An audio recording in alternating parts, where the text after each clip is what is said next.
Welcome to our channel pharma lecture. So guys, कैसे हो आप सब। इस वीडियो में हम डिस्कशन करेंगे क्वेश्चन बैंक, जो कि human anatomy and physiology first semester का सब्जेक्ट है। तो देख लेते हैं, यूनिट वाइज डिस्कशन करेंगे। तो 2 मार्क्स क्वेश्चन सबसे पहले डिस्कशन करते हैं क्या क्या क्वेश्चन पूछे जाते हैं। तो हीमोस्टेसिस के बारे में पूछा गया है, cell communication, define pathophysiology, anatomy के बारे में पूछा गया है, पॉजिटिव नेगेटिव हीमोस्टेसिस के बारे में पूछा गया है। तो यहाँ से आप 2 मार्क्स के लिए क्वेश्चन को प्रैक्टिस कर सकते हो। बट जो हमें मेन फोकस करना है वो लॉन्ग क्वेश्चन पे करना है। और लॉन्ग क्वेश्चन अगर आप करते हो तो वहाँ से भी 2 मार्क्स क्वेश्चन इजीली आप अटेंड कर सकते हो, बिकॉज लॉन्ग क्वेश्चन को प्रैक्टिस करने से 2 मार्क्स इजीली सॉल्व हो जाता है। तो नॉर्मली आप देख सकते हो हीमोस्टेसिस कितनी बार पूछा गया है, मोस्ट ऑफ द टाइम पूछा गया है। तो आपको यूनिट 1 से हीमोस्टेसिस अच्छे से आना चाहिए, पॉजिटिव नेगेटिव फीडबैक अच्छे से आना चाहिए, और मैकेनिज्म अच्छे से आना चाहिए इसका। और गाइस, यहाँ से आपको सेल जिसका डायग्राम बहुत अच्छे से आना चाहिए। सेल के अंदर जो जो पार्ट्स होते हैं, जैसा माइटोकॉन्ड्रिया, गोल्गी apparatus, इन सब के बारे में अच्छे से लिखना है आपको कि 10 मार्क्स के अकॉर्डिंग मैं कितना लिख सकता हूँ एक डायग्राम और उसके अंदर के जो भी पार्ट्स, यानी 3 पेजेस आपको तो भरने ही पड़ेंगे अगर आ जाता है 10 मार्क्स में तो सेल के बारे में। और सेल से रिलेटेड एक क्वेश्चन और बन जाता है, structure and function of nucleus, जो कि ज़्यादा लॉन्ग में नहीं आएगा, बट अगर आपकी यूनिवर्सिटी में 5 या 7 मार्क्स में क्वेश्चन बनता है तो उसमें ये पूछा जाता है, स्ट्रक्चर बताओ और फंक्शन बताओ न्यूक्लियस का।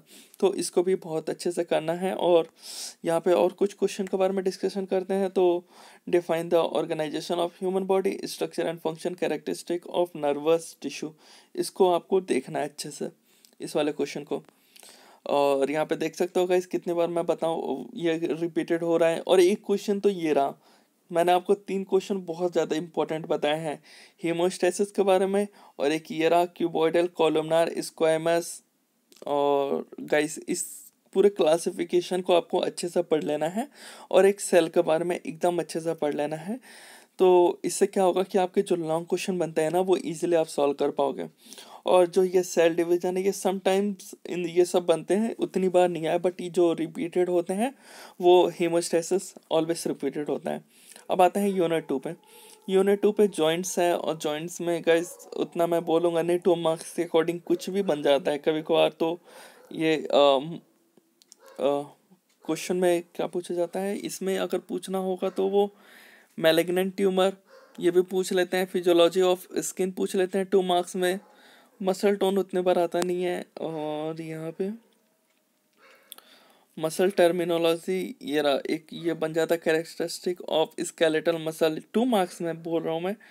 और यहाँ पे shoulder and upper limb classify the muscle, इसको अच्छे से कर लेना है 2 मार्क्स में। बट अब आते हैं लॉन्ग। लॉन्ग में मोस्ट ऑफ द टाइम जो क्वेश्चन पूछा गया है, एक तो साइनोवियल जॉइंट को अच्छे से करना है आपको, मैकेनिज्म करना है मसल कॉन्ट्रैक्शन, और जो भी एपिडर्मिस, डर्मिस, एपिडर्मिस, ये अच्छे से गाइस देख लो, बहुत बार रिपीटेड होते हैं ये क्वेश्चंस। इन क्वेश्चन को आप छोड़ नहीं सकते हो, इनको बहुत अच्छे से प्रैक्टिस करना है। और क्लासिफिकेशन ऑफ जॉइंट अगर लॉन्ग में क्वेश्चन बनता है, जो कि लगभग में 7 से 10 मार्क्स, तो ये क्वेश्चन बहुत बार पूछा गया है, इसको अच्छे से करना है आपको। और ये रहा क्लासिफाई स्केलेटन, एकदम डिट्टो क्वेश्चन आपको देखने को मिलेगा अगर क्वेश्चन आता है तो। एक्सप्लेन द अपेंडिकुलर स्केलेटन, इसकी जगह पे अपर लिम्ब लोअर लिम्ब भी आ सकता है, बट ये मोस्ट ऑफ द टाइम पूछा गया इस क्वेश्चन को। और ये रहा एक क्वेश्चन इसी के ऊपर, बोन्स ऑफ स्कल। ये जो क्वेश्चन मैं बता रहा हूँ, ये गाइस बहुत ज़्यादा लॉन्ग में पूछा जाता है, 10 मार्क्स, अदरवाइज ये कम से कम तो 5 to 7 मार्क्स में पूछे ही जाएंगे। और इनको अगर आप कर लोगे तो जो 2 मार्क्स क्वेश्चन है वो भी इजीली सॉल्व हो जाएंगे आपसे। सो स्केलेटल मसल के बारे में पूछा जा रहा है, स्केलेटन का स्ट्रक्चर बनाओ और उसके पार्ट्स के बारे में लिखो। और एक ये क्वेश्चन करना है आपको लास्ट, न्यूरोमस्कुलर जंक्शन। अगर एक तो स्केलेटन के ऊपर कंफर्म मिलेगा, या फिर आपको स्कल का स्ट्रक्चर बनाना पड़े, या फिर क्लासिफिकेशन आपको शो करना पड़े। और ये क्वेश्चन न्यूरोमस्कुलर जंक्शन, जो कि बहुत ज़्यादा इम्पोर्टेंट है, ये जो क्वेश्चन मैं आपको बता रहा हूँ, यहाँ पर देख सकते हो गाइस, जो रिपीटेड क्वेश्चन यहाँ पे शो हो रहे हैं ना, डेट मीन्स बहुत ज़्यादा आ रहे हैं। और ये जो क्वेश्चन पेपर आप देख रहे हो, ये लास्ट के 4 to 5 ईयर से ही क्वेश्चन पेपर से ये बनाया गया, ये क्वेश्चन बैंक है। सो अब देख लेते हैं यूनिट थर्ड। 2 मार्क्स क्वेश्चन में माइलिन शीथ के बारे में आता है, नर्वस सिस्टम के बारे में पूछा जाता है, हाइपोथैलेमस के बारे में पूछा जाता है, ब्रेन स्टेम। ये 2 मार्क्स में अलग अलग ऑलवेज पूछा जाता है, रिपीटेड तो होता नहीं है। 2 मार्क्स क्वेश्चन जो रिपीटेड होते हैं वो लॉन्ग में होते हैं। तो इस एएनएस सीएनएस ये अच्छे से करना है। सेरेब्रम तो लॉन्ग में पूछा जाता है बहुत बार। सो आते हैं अब यहाँ पे लॉन्ग में देख लेते हैं प्रॉपर्टीज ऑफ न्यूरॉन्स। और यहाँ पे आपको अच्छे से ब्रेन स्टेम के बारे में आना चाहिए, न्यूरोग्लिया, टाइप ऑफ नर्व्स, और यहाँ पे grey matter why matter sometimes ये क्वेश्चन पूछ लिया जाता है, डिफरेंस भी पूछ लिया जाता है। और करीबन 5 to 7 मार्क्स जो भी आपके अकॉर्डिंग टू यूनिवर्सिटी है उसमें पूछा जाता है। एक्शन पोटेंशियल, मेडुला ऑब्लंगेटा बिल्कुल नहीं छोड़ सकते हो आप, मेडुला ऑब्लंगेटा को बहुत ज़्यादा पूछा गया है ये क्वेश्चन। और नीचे आता है तो वॉलंटरी इनवॉलंटरी मसल मूवमेंट। अब देख लेते हैं यूनिट 4। यूनिट 4 में क्रेनियल नर्व्स अच्छे से करना है, सिंपैथेटिक पैरासिम्पैथेटिक बहुत अच्छे से करना है। और यहाँ से जो long question most of the time पूछा गया है वो है ऑटोनॉमिक नर्वस सिस्टम और आई और ईयर।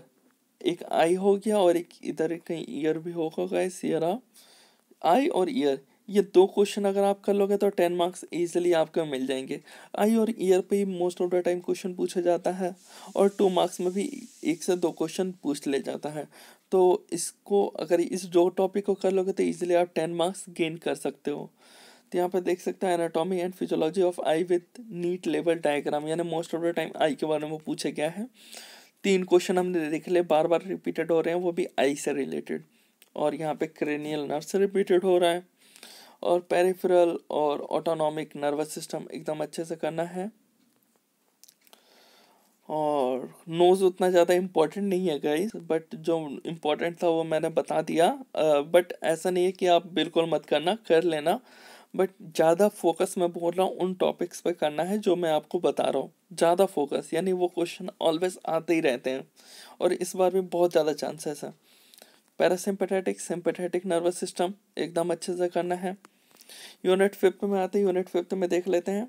एक तो डिफाइन कार्डियक आउटपुट 2 मार्क्स में बहुत ज़्यादा इंपॉर्टेंट है। पेरिकार्डियम एपिकार्डियम मायोकार्डियम एकदम अच्छे से आना चाहिए आपको। ऐसे नोड आना चाहिए, एबी नोड के बारे में भी अच्छे से आना चाहिए। तो कार्डियक आउटपुट आपको 5 to 7 मार्क्स में देखने को मिल जाएगा क्वेश्चन पेपर में आपके। और ईसीजी जो कि लॉन्ग क्वेश्चन में बोला जाए तो ये तो ऑलवेज एवरी पेपर में आया हुआ है ईसीजी के बारे में। और हार्ट, ईसीजी और हार्ट ये 2 टॉपिक करोगे तो एक क्वेश्चन कंफर्म आपको देखने को मिलेगा आपके एग्जाम पेपर में। और कभी कभार तो ये दोनों ही देखने को मिल जाता है। एक आपको मिल जाएगा 10 मार्क्स देखने में, एक आपको मिल जाएगा 5 या 7 मार्क्स देखने में। तो एकदम अच्छे से करना है। और नीचे यहाँ पे देख सकते हो कार्डियक साइकिल, तो जो लॉन्ग में बनते हैं कार्डियक साइकिल बनता है, यहाँ से ईसीजी बनता है और हार्ट बनता है। बस ये 3 चीज़ें जो कि बहुत बार पूछे गया है यहाँ से लॉन्ग में। कार्डियक एक्शन पोटेंशियल उतने बार ये आता नहीं है। Myocardial infarction, ischaemic heart disease कर लेना इसको भी अच्छे से। सो गाइस यहाँ पे ये कंप्लीट होता है और पीडीएफ का लिंक आपको डिस्क्रिप्शन में मिल जाएगा। और मिलते हैं गाइस नेक्स्ट वीडियो में, जब तक के लिए थैंक यू।